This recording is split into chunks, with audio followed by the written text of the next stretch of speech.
Alright, good day, hi, and welcome. You won't really be able to see me on the way home, so it don't really matter anyway, so mainly a talking video. Anyway, so, alright, so got police officers there. Gotta wait till, what's he doing? There you go. Oh. Hello. Hi. How are you? Good yourself? Good. Are you coming from the bar? Yeah, I wasn't drinking, no. You wasn't drinking? No, I'm just heading home there to Dad for lake there. Alright, definitely. Yeah. Good drive? Well, hour, 45 minutes. Alright, nice. I just drink Pepsis. Oh yeah? Good? Yeah, Diet Pepsi? Oh, God, no. Guitar. Alright. Yeah. Nice. Are you afraid of something or because you're filming me or? No, I just got that on there, so Oh, yeah. Whose car is this? Mine. Yours? You have Yeah. your driving license with you? Yeah, sure. There you go. I look a little different there. Took a little The off shave, top. shave. Cleaned up for the stage. Right, table. Yeah, that's good. Sir, what is it in the back? In the Oh, guitar. like a guitar? Yeah. Jam night. Oh yeah? Yeah. A lot of people tonight or? Yeah. Well, it's nice because there's no mosquitoes. You know what I mean? It's awesome, beautiful night, beautiful. No, I didn't know where you guys were going. If you were going through, that's yeah. No, I'm not surprised. I'm just it's like, oh, are they going or they stopping there? So yeah. Be safe on the drive up. Oh yes, thank you.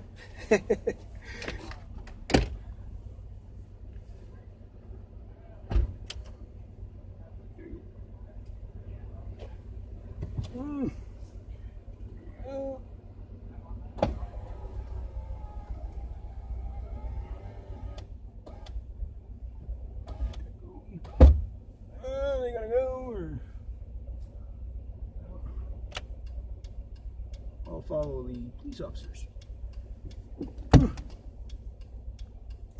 get through there. What's he doing?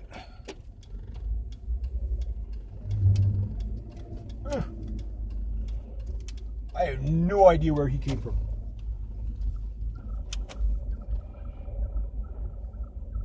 That totally took me by surprise. It's like, anyway, okay, yeah. So, well, he's just doing his job. No problem.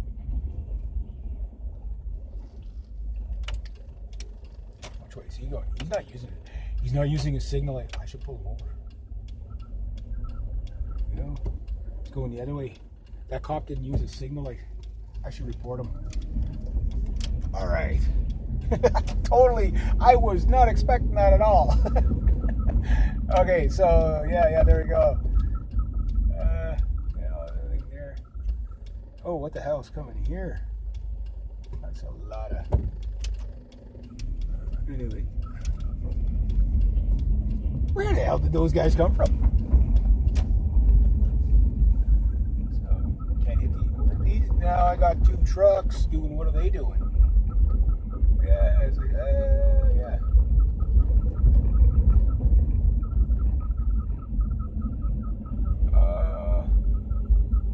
One guy's on the train track.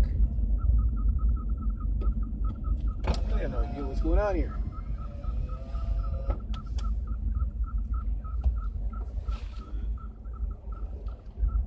What are they, street sweepers? I guess they're street sweepers. Oh, that's what it is. Okay, I got two street sweepers facing me. That's the problem.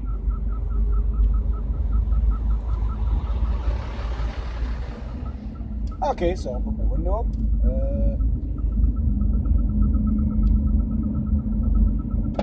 Oh, there we go. Behind me. Okay, anyway, so I'm just coming out of the bar. Okay, sorry, I'm a little bit, I don't know if you guys saw, I guess you saw that.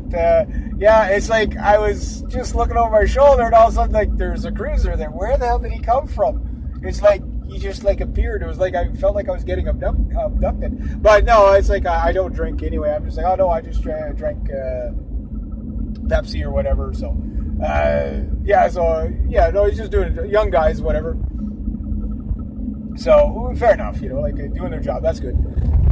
It's a good thing I don't drink and drive anyway, so whatever. But this highway, you shouldn't drink and drive anyway, but this highway is way too dangerous to drink and drive on anyway. I mean, you wouldn't even get out of this little town with all the potholes and everything. You'd end up in the ditch.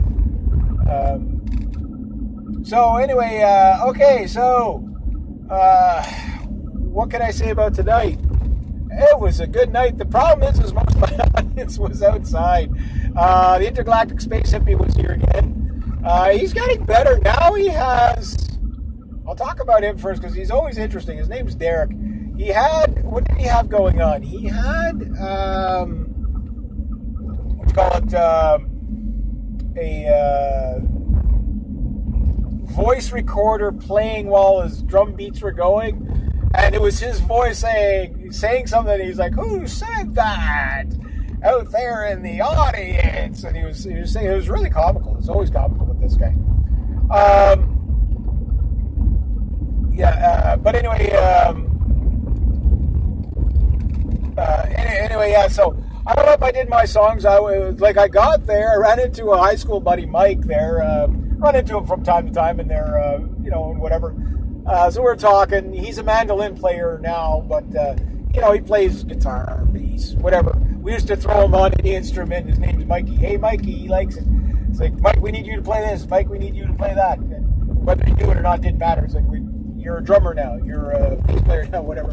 But he's really taken to the mandolin. I was telling him about my new mandolin there, a new used mandolin. And then,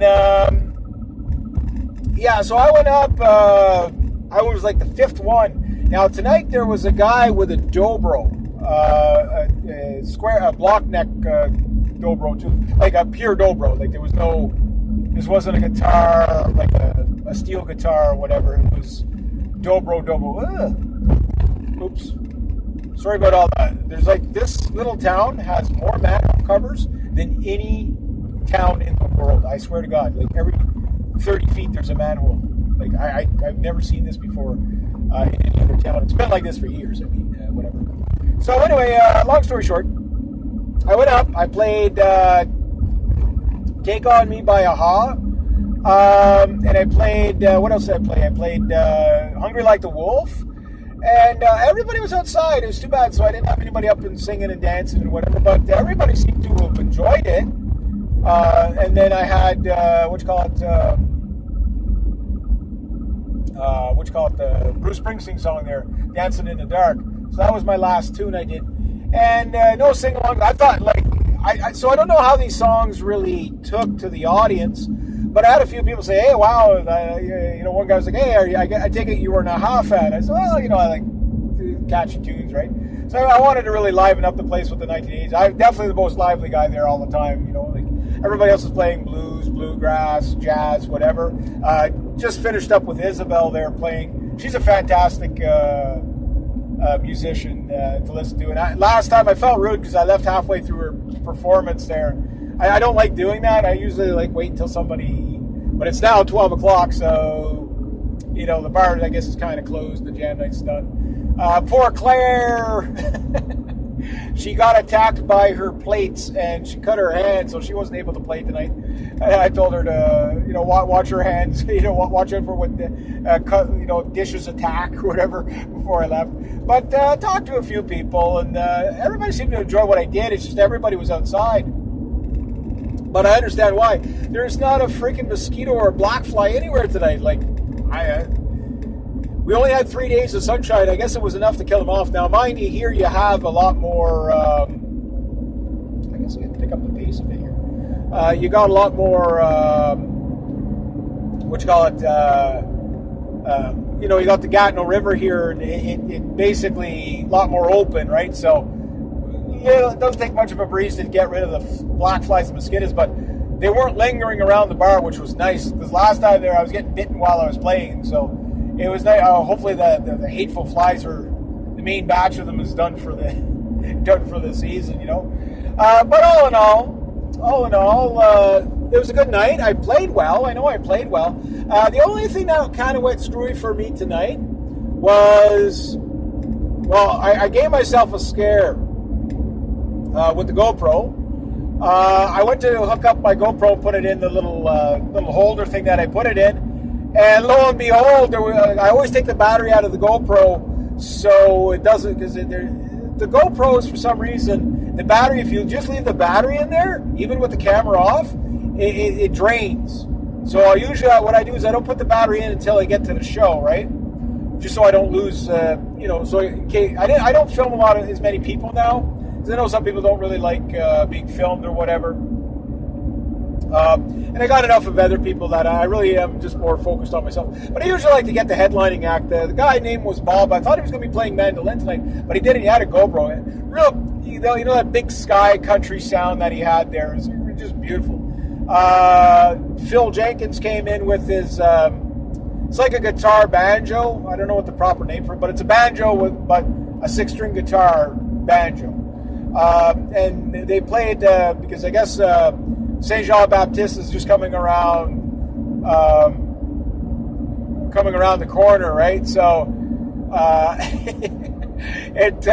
with not to get political, but Quebec has just changed some laws. So Fête Nationale de Quebec or whatever, which used to be known as that they changed that Jean-Baptiste Day to that to be more inclusive, and we just have this what do you call it, secularism law, that kind of one of those atheistic careful what you wish for, and now nobody can worship a thing in Quebec. It's like kind of funny, but it is what it is anyway. So yeah, this one girl, she's pretty progressive. She's a nice person, don't get me wrong, but you can tell she's extremely progressive, right? So she was like talking about it, whatever. And what have you. And the thing is that what was going on was they had the banjo and the dobro, but Phil was singing. He sang one song in French, then one song in French and English. Like he did the chorus in French, but the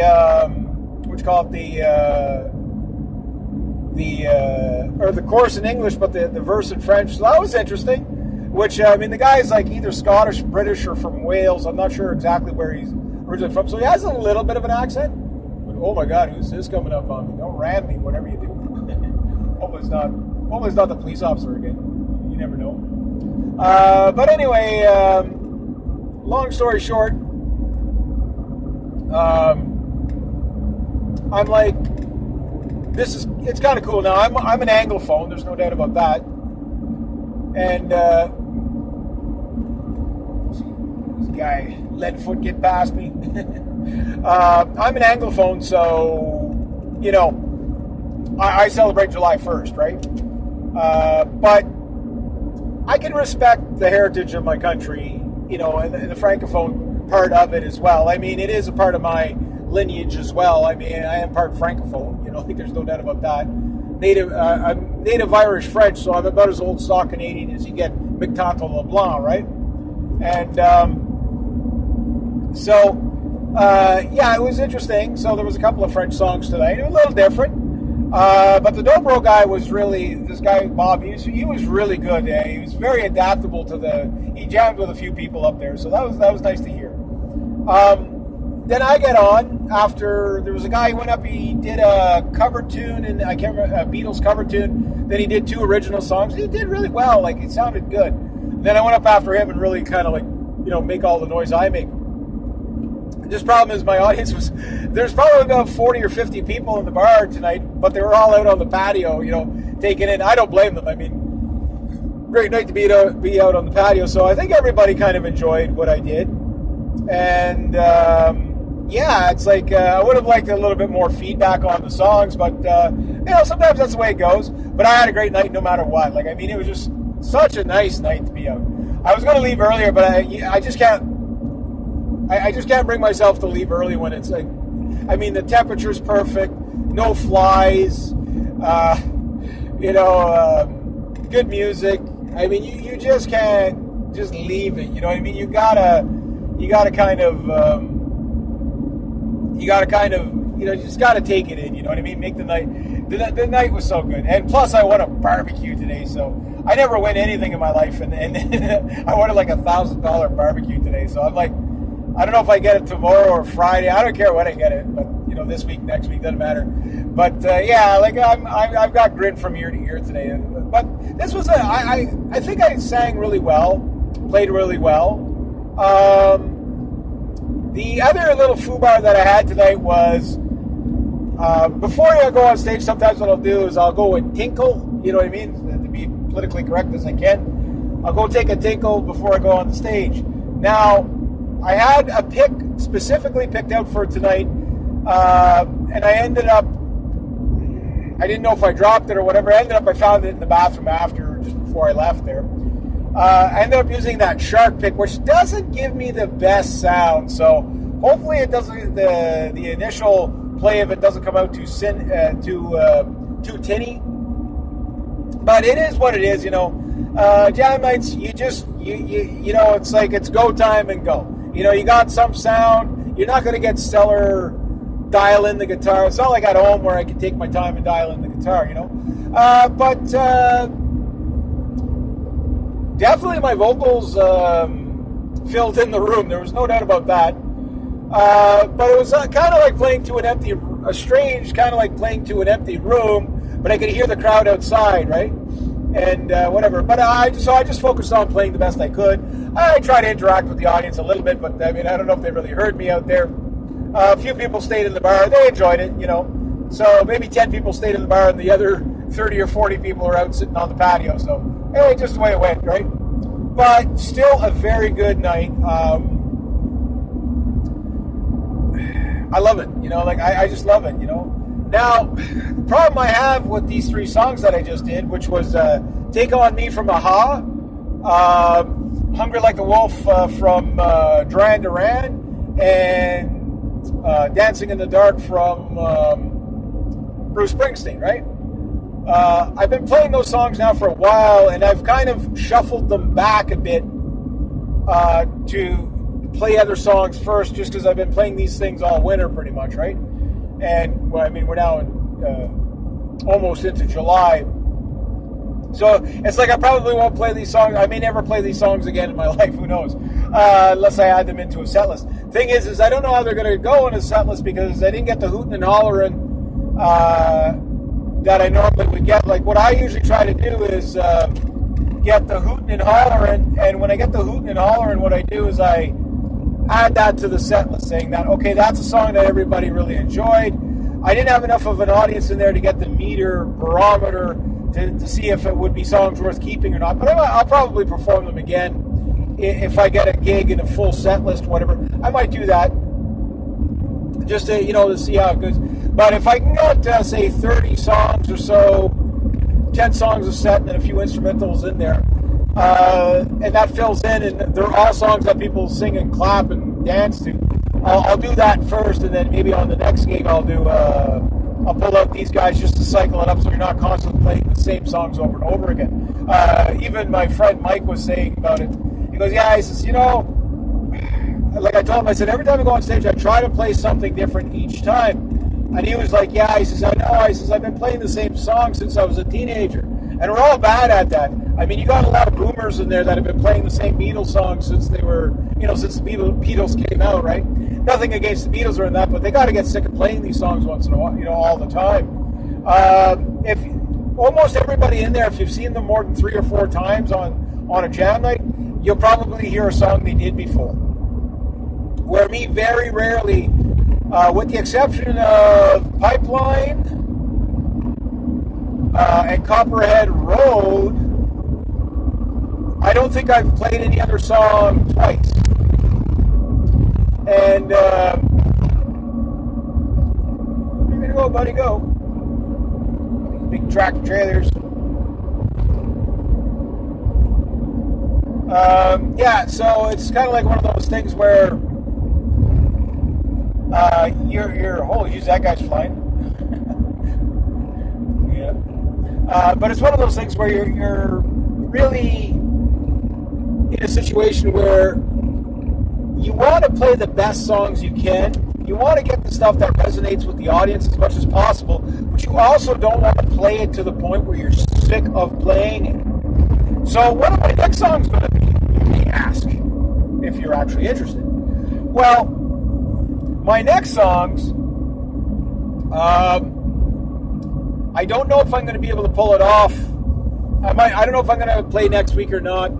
Depends on what I could, because I got some. I was going to do "Wait" by White Lion. I don't know how that'll go over in there, but it's just these are jam nights. Go out and have fun. It might not be everybody's cup of tea, but usually if we play well, people will like it anyway, right? And then I was going to do Edie from The Cult, and then Sweet Child of Mine from Guns N' Roses.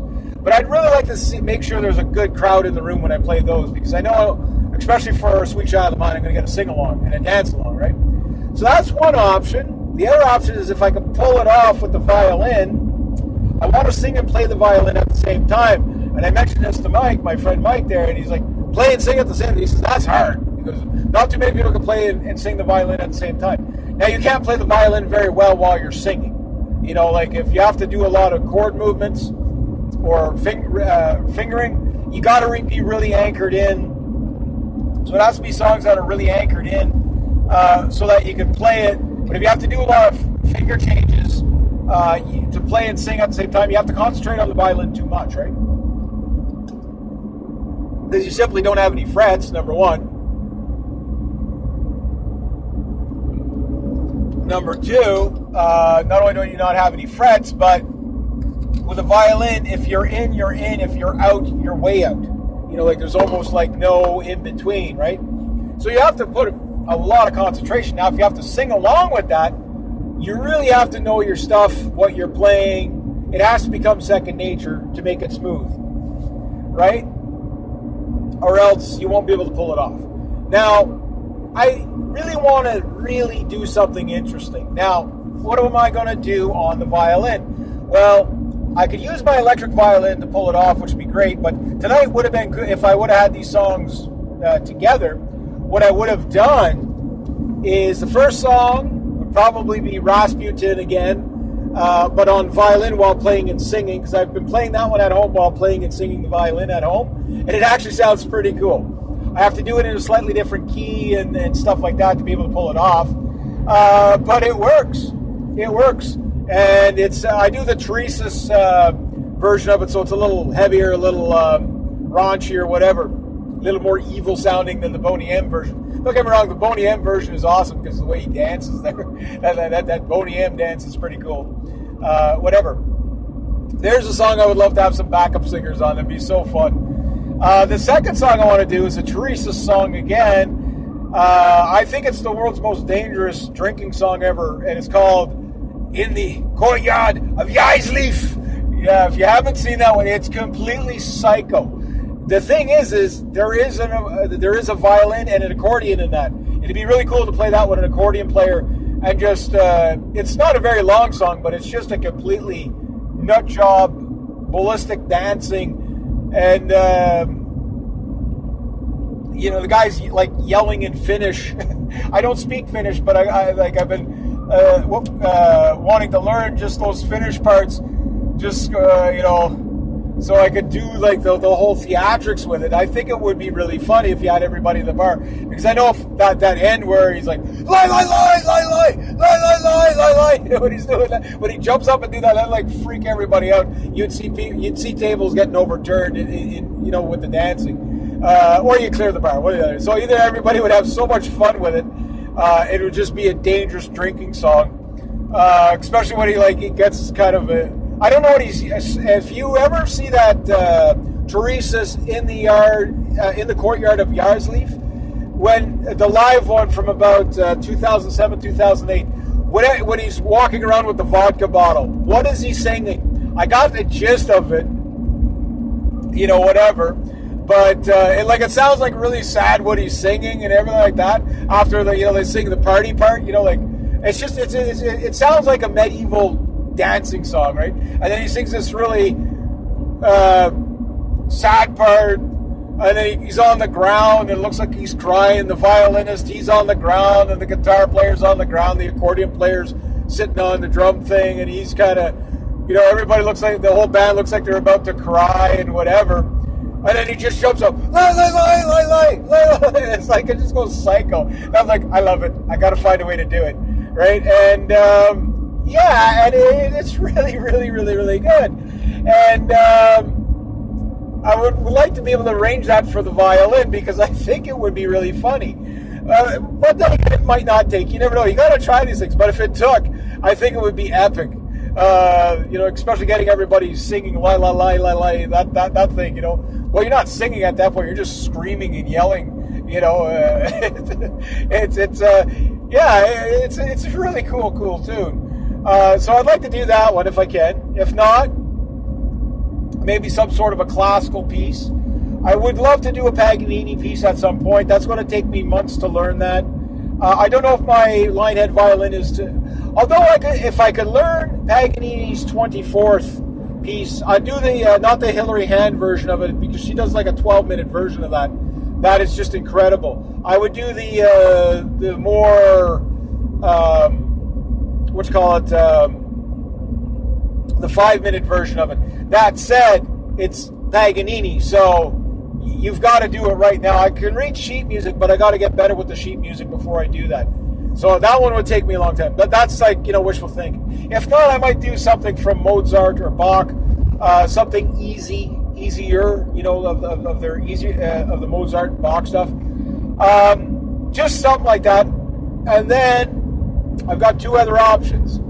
I could do Rasputin. That one I know I can do for sure, because I can do that one now. Rasputin, Rah Rah Rasputin for on the violin, or Teresa's 10 More Miles. I want to do that one on the guitar, I think, just because the way I've got it arranged on the guitar. That one I think is going to be pretty cool on the guitar.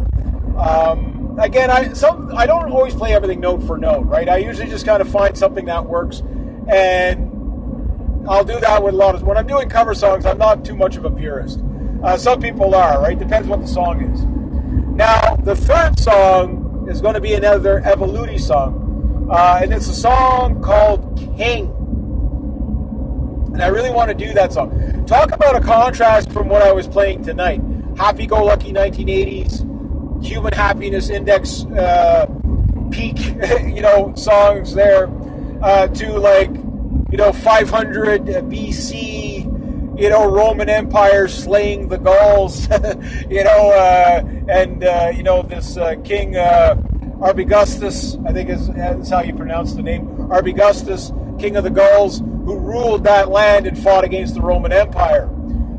Very awesome song. Now, that song, the part I've got to get 100% correct in that song is, I think her name is Michelle Asberg. I don't know, I guess she's, Swiss or German or whatever. And it's kind of a more Celtic, Germanic / more Celtic than Germanic, I guess, fiddling. And that, if you haven't heard that song, King, you might not care for the what they call the growl vocals, but the lyrics are just fantastic to that song. The whole song is so well arranged. My two favorite, the drummer, that Merlin drummer, when he gets into that kind of bit of speed, it's very straightforward 4/4 timing. Ooh, dear, 4/4 timing drumming that he's doing, but he's doing it along with the fiddler, and between the dynamic between her and him is just, it makes the song. She just shreds on that violin so well. Now, while she's doing that, Kriegel, however you say his name, the lead singer, is just wailing away on the tin flute. Now, I know this sounds funny. Like, what do you do for a living? Heavy metal band. One instrument. Tin flute. You know what I mean? Like how, and then you got bagpipes in the background, you got Anna on the hurdy-gurdy and whatever. I don't know the name of the other guitar. One guitar player's named Evo. I don't know what the other guitar player's name is, the guy on the Strat. But it's a sound engineer's nightmare to have that dark sounding guitar and heavy bass with the speed drummer with these bright, even though they're darker sounding instruments, but like a bright instrument like a tin flute and bagpipes. The hurdy-gurdy, I think, it's not super dark. It's actually quite bright, as bright as the violin, because it is technically violin strings in there, right? But anyway, that song on a 200-year-old violin, I think, would just capture a folk song, a metal folk song, just perfectly if I could pull it off. Now, I won't sing it in the growl vocal. I don't think I would get away with it. I mean, there's people from 18 to 80 in that bar, right? So Ken was there tonight. I haven't seen Ken. He's like, oh my God, I haven't seen you in a while. I was like, oh, good to see you again, Ken. You know, guy's like 82, 83 years old. He gets up and he does his poetry. It's brilliant. So that's a song I would really like to be able to do, and I'm getting there. I got to work out the violin parts a little bit more first. Then, yeah, so that's 4 or 5 songs to work on. In the Court of Yarsleaf would be the last one. That one I might do on the electric violin with a couple other songs, but at a later date, you know, because that one's going to be pretty tricky to do too. To hold it together to make it sound good so it doesn't just fall apart on me, right? And then, like I say, the Evoluti song, King, and then either 10 More Miles from Teresa's or, you know, Rasputin from Teresa's, right? So I got a few options there. Now, there's a couple other songs I could do too. Like, I mean, all kinds of songs I could do. I'm not going to do the Old Crow Medicine Show song again on the violin, although I could sing and play it on the violin, but I've already done it so with the mandolin. So I'm like, oh, I'll just keep that one on the back burner for now. Because again, I want to always bring out new songs, and I don't know. I do want to get on the acoustic guitar. I don't know what next 3 songs I want to play on the acoustic guitar. One song I do really want, and I've been working on it, but I stopped working on it. I got to work on it again because it is actually pretty hard to play, and that's John Mayer's Neon. It's in drop C and or open C.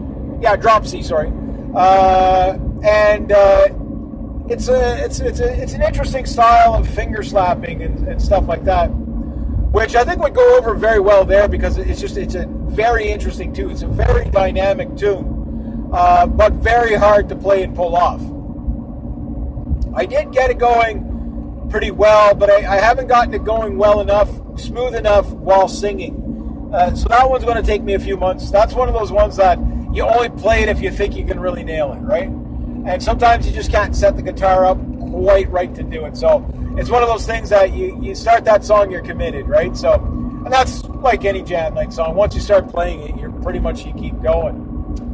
But I'm also looking at, doing some originals and stuff like that. But I want to bring those out a little bit later on, maybe midsummer, late summer, whatever. Also, I got a list at home of all songs I've known over the years. Many of these songs I've played a million times, so I know I can pull those ones out anytime. I really do want to do new songs, songs that I've learned, but I'm also weary of bringing out songs too early. Now, the songs I brought out tonight, I think I don't know what they're going to sound like on the GoPro. I think I might have had the alignment of the GoPro, so you might see the guitar neck, you might not be able to see my face. I don't know. Depends on just the way I was set up, but I know the vocals came out good. The guitar sounded okay. It's hard to say if the guitar will be a little bit thinned out with that pick that I was using. But I don't think I missed any notes or any chords, except for on Hungry Like the Wolf. When I started doing the shredding part, that pick kind of got away on me a little bit. Those shark picks are not exactly the best for dynamic picking. They're more of a strumming pick, right? But I still pulled it off. I still covered it. And I pulled it off pretty much the way I wanted to do it, except for that one little, the show goes on no matter what. There's a couple other songs that I just kind of stopped working on and I got to rework on again. Because I know that it'll go over well when I do. But there's, like anything, it always comes down to, you practice songs, it's like, okay, I know I can pull that one off, no problem. But do I want to? Do I want something new on there? And I want to give some people something new each time, because it does a lot for me too, working on my set list. Now, that said, I do, once, my cash comes up a little bit, I do have to start hitting other jam nights. Not easy to do because from here, from there, it's a 45-minute drive to an hour drive. That's not so bad, but everything else in Ottawa is like an hour and a bit, right? So it's further is more gas. Gas prices aren't going down anytime soon. So I have to be careful on that. But I'm also really got to get a paying gig soon. I got to work on that. I don't know if I'll ever get a paying gig there. I think that over time, yeah, it'll probably happen. The problem is that there's so much of a clique there of the people that get booked that it's like they just kind of booked. Like I look at the roster, and it's to say it's just that they're locals. They're all locals, right? So they get, not all of them, but a good majority of them. So they're in there. It's really hard to get yourself into that part. Easy to go to a jam night. Getting the paying gig is work. Like Mike and I were talking about. His dad's in his 70s. Okay, Ronnie Martin. And I've seen him play since I was a kid. He's a distant cousin anyway. And his dad, like, they play bluegrass, country western, all that stuff. But the thing is that they, like the guy's 70, you know what I mean? Like, it's a lot of work to be out there touring around, even if it's just bar to bar, every other weekend. Tearing up the equipment, bringing it back, all that. My big thing that's holding me back from the local bars that are much closer is the simple fact that I don't have an adequate PA system to play bars with no PA. Now, there's usually a catch-22 when you do that. Number one, it's more setup time.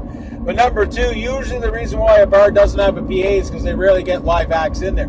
So that can be hard too. But sometimes, just sometimes, they will get live acts. Now, the Pub McVeigh is very close to me. And I want to play there if they have their own PA. If they don't have their own PA, I can't do it. But, my cousin, I don't know if he's still in this band because it looks like they got a new bass player in there. So I hope things went, he just stepped away from it and maybe found another band. Hopefully it wasn't something, like they had a falling out or whatever. But the guitar player and the singer, well, their boyfriend and girlfriend, they played an acoustic set at this Pub McVeigh, which is really like it's 1/3 the distance of what I'm traveling right now. Now, if I can get in there, it is a bit of an older crowd in there, though. That's the only thing. So I'll be playing more like CCR and Eagles and stuff like that. Which, don't get me wrong, I love CCR, I love Eagles, I love the Rolling Stones. But when you've played it a million times, you know what I mean? Like, the people are going to love it, and people are going to get up and dance with it because they're so familiar. It's like playing Sweet Caroline, Neil Diamond, right? That's a crowd pleaser. But that the next band that goes there is going to play all the same crowd pleasers you play. And that's good and everything. Everybody's going to have a good time. But it's nice to offer people something new because then they want you to come back all the time. It's like, wow, it's weird because, like tonight, like I had quite a few people. They weren't that rowdy because there wasn't that many people left in the bar, and people out on the deck, they don't really clap and cheer when they're out on the deck, right? But I had people say, oh, well, that was interesting. That was pretty good. Like, I like the way you did it. And all ages, too. Like, like I say, 18 to 80 people enjoy it. So whatever you play it well. Just because it doesn't look like the audience is getting into it, it doesn't mean they're not. It doesn't mean they're not. Especially if you got a lot of musicians in the audience. Musicians usually don't do a lot of noise. They'll hoot and holler a little bit, but they're musicians, so they're moral support, but they don't go apeshit crazy on you like non-musicians typically do, right? So it's just a little bit of a different crowd. That said, doesn't mean they're not enjoying themselves. You know what I mean? Tonight was a great night. It's always a good night. A bad jam night's like it's still better than your best day at work. You know what I mean? It's really good. But tonight I felt very good. I can't wait to hear how it came out. But I did scare myself thinking I left my freaking GoPro battery. I left it it fell out of my little bag and it was in the vehicle. So thank God. So I was like, oh geez, I'll have to do this performance again to capture, because I want to document everything And if this came out really well and again, from where I am on the stage, it sounded pretty good. So if it sounds okay on the stage, it usually sounds good on camera. If it sounds good on camera, you know the audience really liked it. You played it well. Whether they like the type of music or not, that's neither here nor there. But that said, I do like getting people singing along and dancing along as much as possible. That's why I really like to work with, interact with the audience, which I talked about in the previous video, where if you do that, the car there, I don't know, better slow it down a bit.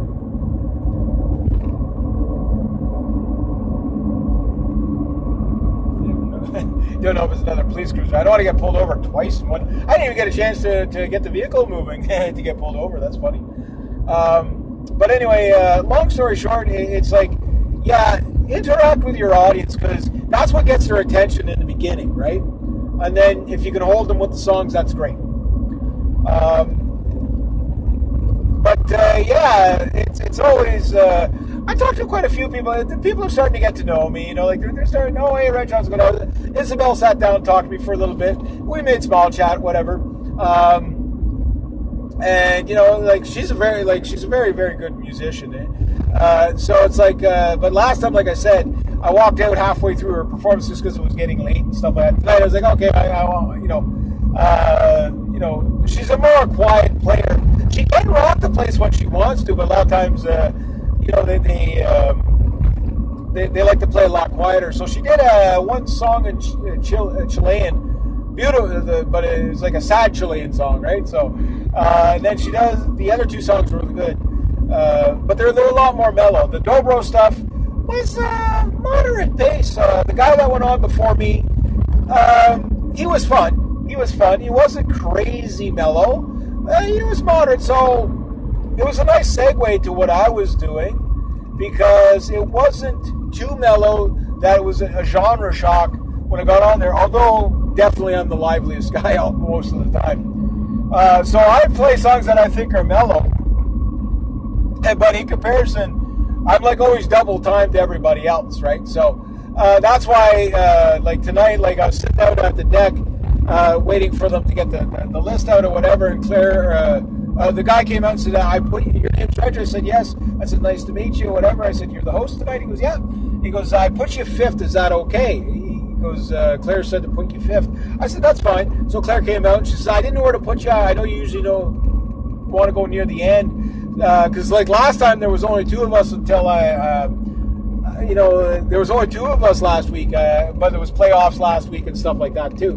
But nonetheless, it was like, I think a third person came in later on. Yeah, it's like, I'm like, yeah, sure, fine, put me wherever. But I usually tell them, put me near the end, because I'm usually going to be the loud guy. You know what I mean? I'm the guy that's going to, if it's going to get people riled up, it's going to be near the end, right? I'm not always the last, but I'm usually near the last, right? Somehow it always works out that Isabel, whenever Claire plays, she always ends up just before me, which I like, because she really rocks the place with her, blues woman kind of, voodoo woman music, I call it there. She does a really good job with that. She gets them going really good, right?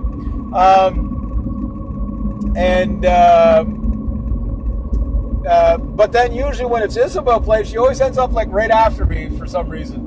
Or maybe one or two after me. It's usually one right after me. It's funny how it works out that way, but it's like but she usually shows up later. Maybe that's why. When she does show up, some of these people, it's like you see them bi-weekly. Some of them you see them every week. Some people you see them once a month, whatever it is. My little hooligan girl, one of them was in, but she was out on the deck, so I didn't get a chance to talk to her. That said, there was a few new faces. Mike, I hadn't seen him since last year. He's going to send me some stuff on Facebook to learn. He said, yeah, you got to hear this guy. It was him that turned me on to John Mayer. So I like. He's into bluegrass now, but it's still. I'm like. I said, yeah. Well, send me. Because I like checking out new stuff. Maybe it's old music, but like something a genre I haven't heard anymore. And I'm a pretty open guy when it comes to music. The only genre I'm not really into is rap and hip hop. or techno dance stuff. It's not really my thing. I can respect it for what it is, but I just can't get into it. I need acoustic instruments. Metal, obviously, I'm a classic metalhead, rock and roll guy. I'll always be that, right? But I like throwing in everything. I just like throwing in everything. So I do want to kind of cycle my instruments a little bit. For example, I do want to bring the Flying V out at some point. That thing hasn't been on stage. I want to do In the Hall of the Mountain King. A metalhead version of In the Hall of the Mountain King on my Flying V. I think that will be, it'll be funny. It'll either be epic or it'll be funny, or it'll be funny and epic. I don't know, maybe if I'm lucky. Because it's just going to, but I don't know when I might do that in the summertime when I know there's going to be a lot of people out. I need a younger crowd to really pull that kind of stuff off. But that said,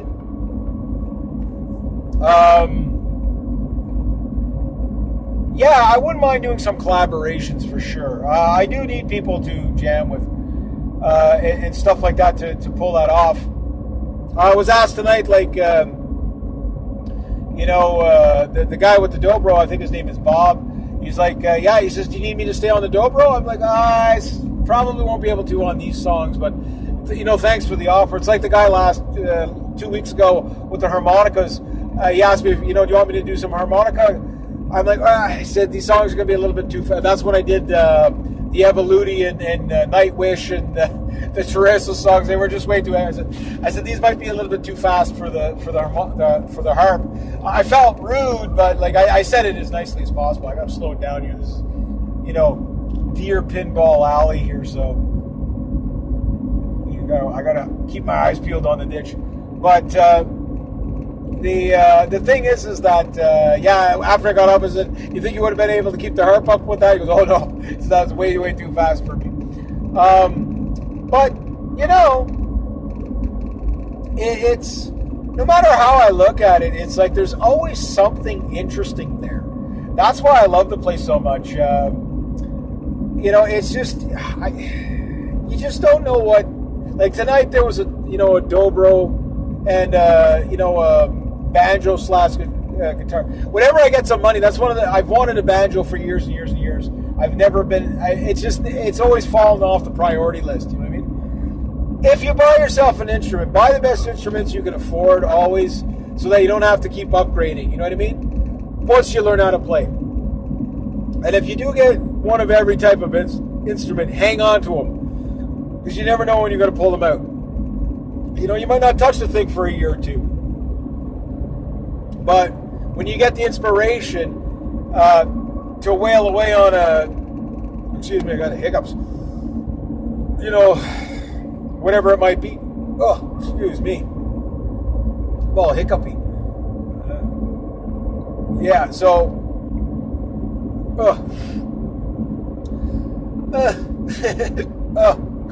There you go. It's like somebody's punching me in the stomach. Sorry.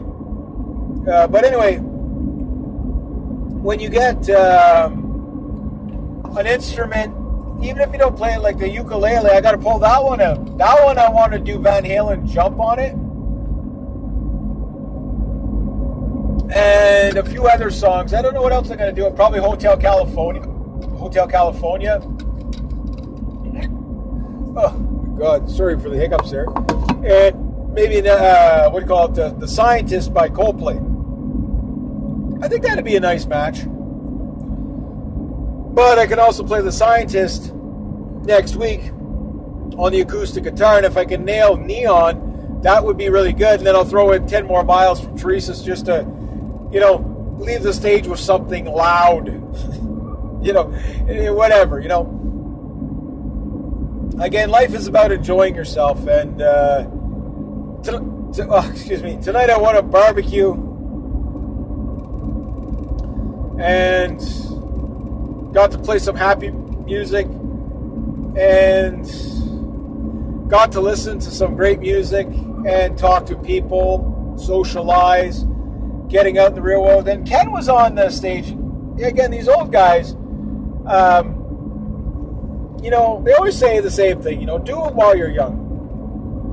And he says something really interesting. He goes, my secret to staying as young as possible, and that's the whole thing. The goal is to die as young as possible, right? Or to stay young as long as possible. So,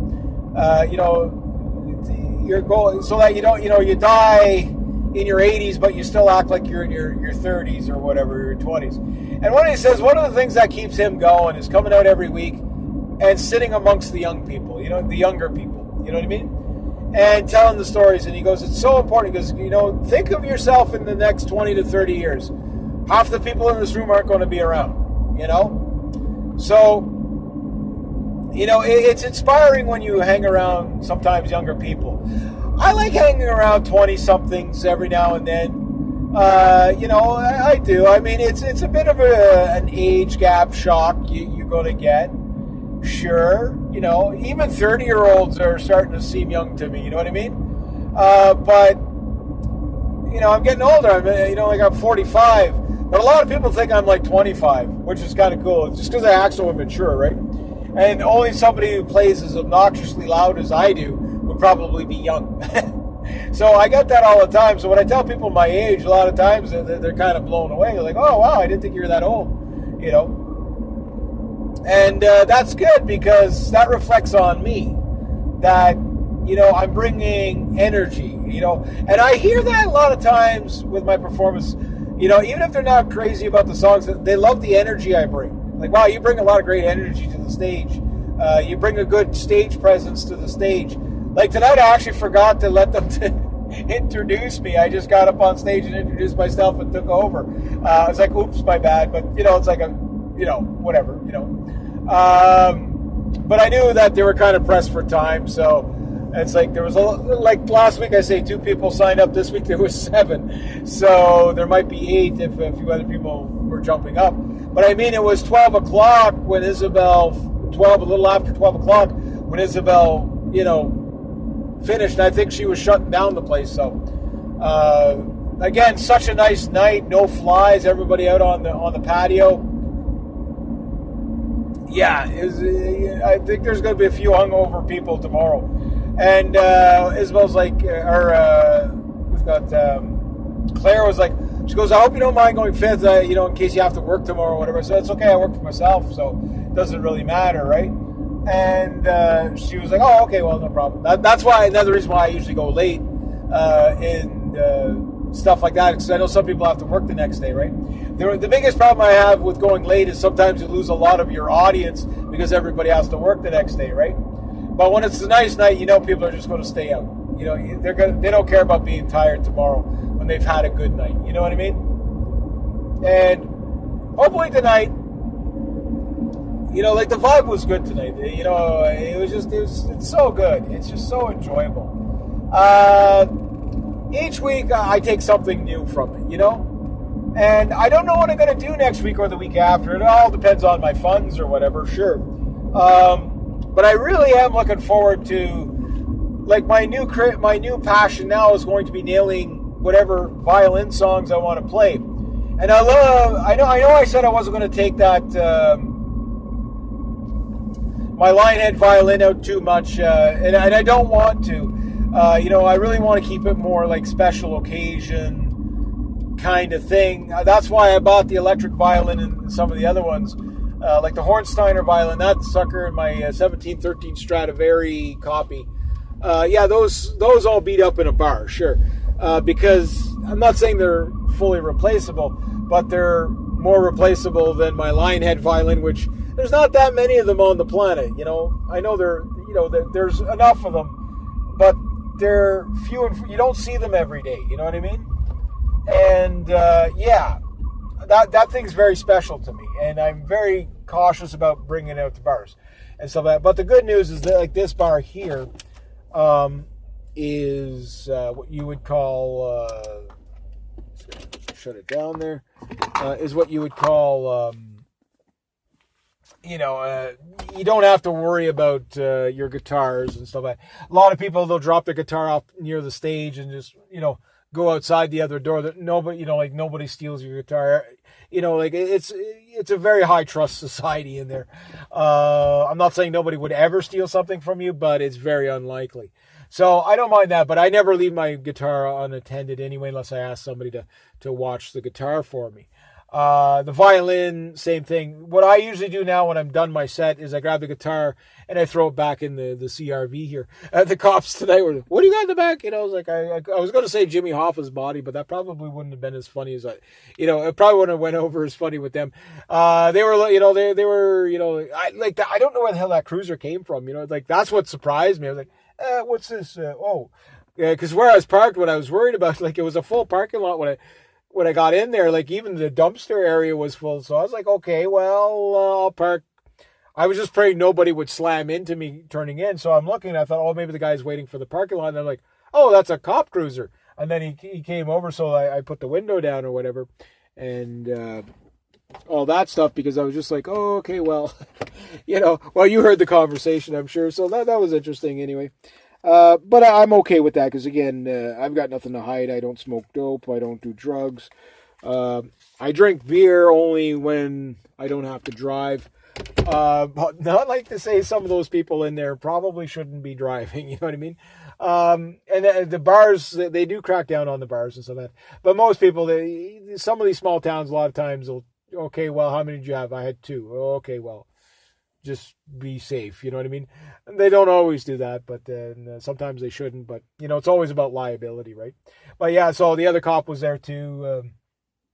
He's like, oh, you're a little bit fidgety. I was just like, oh, it's, I was, like you kind of caught me by surprise as I explained to him. I said, oh, I'm not nervous. I'm just, so, I made some small chat with them and the guy looked at my pupils and everything like that. So he knows, like, I'm looking the guy in the eye. I'm like, oh, no, don't worry. I just drink. One guy, I think he asked me, drink diet. I'm like, oh God, no. I was like, what's in the back? Oh, my guitar, jam night. It's like, oh, okay. So I'll kill him with kindness, whatever. I'm not one of those anti-cop type people or whatever. I know they're doing their job, so always be polite, ever like that. If I was in the wrong, trust me, I wouldn't, I'd be like, oh, you got me. You know what I mean? But the thing is, I can't afford to lose my license living in the middle of nowhere. You know what I mean? Like, you lose your license up here, you can lose your lifestyle. You know what I mean? Like, you're going to not be an employee. You're going to lose your employment because you can't travel to work and stuff. So it's not worth it. You know what I mean? And I don't need it. And in fact, I get more of a high playing sober than I've ever gotten playing drunk.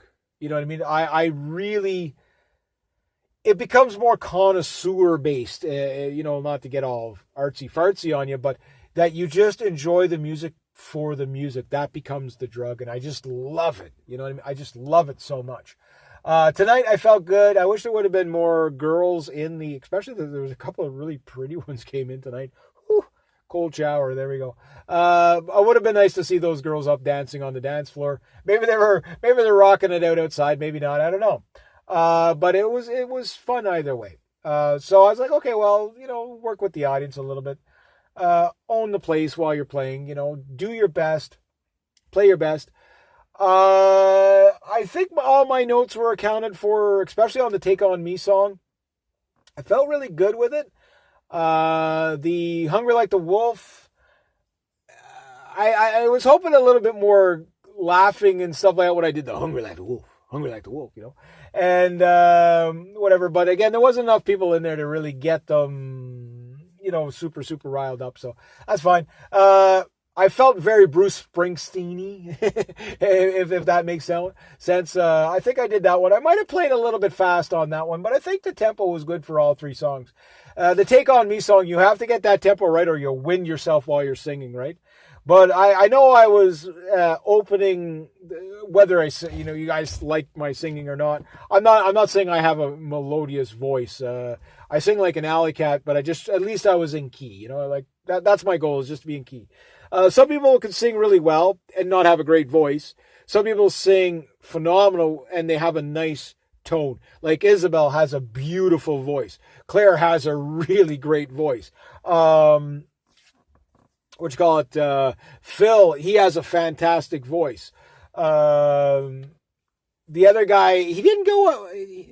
Well, I think he was going to go up later, but I don't know if he was going to go up or not. He's up there all the time. I can never think of, is it Jeremy? Whatever his name is there.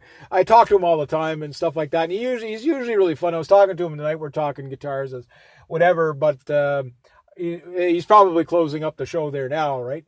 But he has a good voice. Like one of the ladies was telling me, she goes, when he goes on stage, he just melts me. You know what I mean? Like they just love his sound, And he's a mellow guy. He does like, he's not like a high, like he's not challenging himself, like singing in a 2-octave range or anything like that. Even myself, I'm a 1-octave guy, like I can hit 1 octave. That's it. I'm not a professional singer. Now, Claire and I were discussing that lady Jill, and I'm like, do you know if she's like an opera singer? Because I said that, like, you'll be sitting at the back of the room. The woman will be barely even making a sound at the stage, but her voice punches you in the face at the back of the room. She goes, I think she does theater. She must, because like the way that woman can project, I want to, if ever possible, she's my candidate for singing Phantom of the Opera. But I want to do the metal version with the flying V. I don't know if she would ever go for it. But what would be very cool is her playing the stand-up bass. If she could play the stand-up bass and sing Phantom of the Opera while I'm doing the metal guitar and maybe get somebody on a drum, that would be kind of cool. I don't know if that'll ever happen, but it would be very cool. I do want to do a duet with Claire. I think I'm warming up to her enough that, like tonight, like she's... like anybody, when you meet people, sometimes they're a little shy and stuff like that they don't know you enough to, want to do duets with you and stuff like that. But I could see, like, Claire and I had we're talking about recording and stuff like that. And she does fantastic stuff. I can't wait to get to know her well enough. So I can say, I got some of your songs on the GoPro. Can I put, heck, even if she puts them on her channel. I think she has, it's Claire Beslin. You can check out her YouTube channel. She has like 2 on there. She needs to put more stuff on there because she's good. She's really, really good. And she needs to share that with people. It's like she's hiding away in this little pub. And it's like, that's great, Daniel, but the world needs to see you. You know what I mean? She's fantastic. So maybe I'll butter her up. And I could see her and I doing Take a Picture with like the Kid Rock Sheryl Crow song. I think that would go over really well. Either her or Anna, I think, would do it very well. Or a girl I haven't seen there, the one I jammed with there last year. What was her name? Her name was... Oh, what was her name? But she had a set of pipes. No, I could see her doing it, but Andrea. But I've only seen her in there once, or maybe twice. There's another girl who does a Blondie tribute band, and I didn't know who she was at first. And if I have the money, I'm going to go and see her because I went to school with this girl. As soon as I saw the name, I was just like, why do I know that name? And then I looked at the face and it bang. I had a flashback to 1989. I'm just like, that's Rachel. And I'm like, oh my God, I haven't seen her in probably about 20 years. I run into her about every decade or so, and it's we shoot the shit for a bit. But she's in a Blondie cover band of all things, and this woman, you should hear her sing and play. I remember we used to go over there, and I've told stories in other videos how she used to host these jam nights, and she had a grand piano at her place, and she would. The voice on this woman was just, she could blow the windows out of the place and break glass. I mean, she was just, she was a huge Lee Aaron fan. I remember that. Amazing she's not doing a Lee Aaron cover band. Maybe she does, but she's doing Blondie. But I guess, the Blondie, like ABBA, Blondie, stuff like that. You could pull it off. If I was going to do a tribute band thing, I could pull off Bruce Springsteen. I could pull him off. I'm not saying I'm exactly as good as him. I could pull him off. I could pull off. Who else could I pull off? Obviously, I could pull off Pearl Jam or something like that. Stuff that's like kind of 1 octave range that you're not going really high and really low. Yeah, I could pull off stuff like that. No problem, Eagles, I probably could get away with some Eagles, not all the Eagles. Rolling Stones, I could probably get away with that. I know what 3 songs I'm going to play next week if I don't have a set. I've got, I was going to do the Nelson song, Love and Affection. I could also do Dixie's Midnight Rumblers. Come on, Eileen. I don't know. That one is pretty raunchy. That song I was like, it is a raunchy song. But there's another song I want to do on the mandolin as well, and it's called Dragon's Resort, also known as Do Virgins Taste Better? Bowser and Blue did a version of it. It's an old bohemian sounding medieval kind of song, and it's funny. The other song I could do is it's one song for the whole night, and it's either going to be a 12-minute version of Wreck of the Edmunds Fitzgerald, but I usually do that one in a show because I know it goes over well. Everybody always likes the way I do it. And usually what I would do is I would do Sylvia's Mother, Dr. Hook, and do like a little medley and then run it right into Wreck of the Edmunds Fitzgerald. And it always went so seamless. But that one's more, my redneck crowd likes that one. The Dr. Hook didn't go over well there last year, and I did it well. It's just people were like, okay, they enjoyed it, but they weren't like singing along, and I was kind of surprised because usually Sylvia's Mother always gets a hooting and hollering on it. But, different venue, whatever. Maybe people just weren't into it that night. I mean, it didn't mean they didn't like it. It just they weren't going ape on it. I guess I better wrap this up pretty soon. But I could do Love and Affection by Nelson. I could do Wait by White Lion if there's enough of a crowd in there. And then Guns N' Roses, Sweet Child of Mine. I could do that. Or I could, if it's a more mellow night, I could do The Scientist from Coldplay. If I could pull it off, the John Mayer song. And then just to leave the stage as noisily as possible, Teresa's 10 More Miles. I just love that song. Why? Because it's about Vikings. That's why. Yeah, it's about a Viking raid. Yeah. It's a great song, 10 More Miles by Teresa's. The videos might be a little bit graphic for some, but it's a great tune. The lyrics are... They're a fantastic band from Finland. Their newer stuff is still pretty good. These guys are still going. I think they were formed in 1997, but I think they didn't make it big until about 10 years ago. And it's battle metal. I want to do battle metal on the electric violin. There's another one. But I would really like to be able to pull out the Lionhead violin next week. We'll see how it goes. It depends how busy I am, how much time I could put in. I tell you, just for 3 songs, I put a lot of work into just putting out 3 songs. But I usually have 9 in reserve to go with whatever the night is, So it's like, okay, well, if I know I just can't get off with something really, really, really raunchy, I'll tone it down with a different set list. That kind of stuff. But you just never know what you're going to get, right? It's so much fun, guys. It's just so much fun. I guess I'll wrap it up like that. I had a great night. I wish more people would have stayed inside, but I appreciate that there was no mosquitoes out tonight, and black flies, and they were sitting out on the patio. I'm just hoping I gave them a good show. I hope that I put them all in as good a mood as I was in, especially after winning a barbecue today. I'm going to be talking about this barbecue for the next 5 years. I swear to God, I never win anything, and tonight was just such a great night. I could go for some barbecue right now. I'm starving. But it was a good night. So I played well. I've got to get some booked gigs soon. I'm going to get on that maybe a little bit tomorrow, call some place. My phone is kind of out right now too. Maybe the places were trying to call me. My sister's been trying to call me and my dad now for about a week and a half. She's like, are you guys okay? It's like the phone, like I call them, there's like no answer machine. I said, yeah, there's like a thunderstorm or something happened, knocked half the village phones out, and they're still trying to fix them, right? I could call out, but people can't call in, but I can't call out everywhere, so yeah, there's that. All right, so I'm going to wrap it up because I can go on and on and on. I just love doing these little blogs. I don't know if any of you guys watch these or not. I mean, I know you can't see, but it's something to listen to. I just like making them. I don't know. These are more for me than anybody else, but I love sharing it anyway. And the inspiration. Hopefully it inspires you guys to do some of the stuff I'm doing, or take the torch, run with it, and do better. You know what I mean? Give people something. Give them something. You know what I mean? You never know who's going to remember this. You know what I mean? Like I talked in the last time, not in the last video, but the video before. A guy lives over the mountain from me. When I was a kid, I saw him play. What do you call it?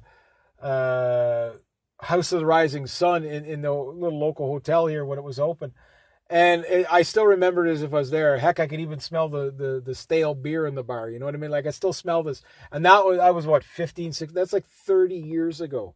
You know what I mean? And it was a good performance. I was like, anytime I have ever played House of the Rising Sun, I did it the way Jan did it. You know what I mean?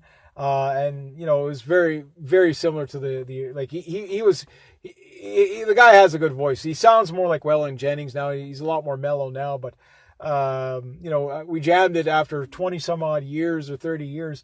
I finally got to jam with the guy. You know, like it was a fun performance, and you know, and that was out in front of the front house there with the fish fry we do. That was fun. That was fun. You know, and I'm hoping that I do that to some people where. I love it when somebody from 6 months later go, oh, you're the guy that played this song. That was a great night. You know, I love it when I hear that, you know, and I'm hoping tonight will be one of those nights too, you know. But next week, I don't know what I'm going to do next week. But I want to cycle up the instruments. 1 week play the mandolin, week play the guitar, 1 week play... I still got to do the ukulele. I think I'm going to have... That one I'm going to have fun with. That one, hopefully that one comes out, because it's not a mic ukulele, so... Sometimes it just, you know, it's going to be a tough one, but I think that's going to be a pretty cool thing to do. But I got to make it as fun as possible, right? Yeah. So anyway, there's that. So one thing I'm going to tell you guys about, obviously on the channel, if you've been following this channel, is just as I wrap up here, is I now have my 2 albums out on Nimbit. I re-released Not Reg Me in the raw, and that one's in singles form, and then I just re-released, or just put out SG61 Intergalactic Mega Blaster, which is really short tunes. They're all instrumentals, both albums. My vocal albums are coming. I'm working on them now. Hopefully they'll be out by the end of July. Whatever. So usually I do 10 songs and then I work on a new album. I will be releasing a mandolin album, some old stuff that I have. I'll see how it comes out. And then I might release it maybe just as demos or as an album. So to release 4 albums or 5 albums in 1 year is going to be kind of a cool thing. That's one cool thing about it being independent.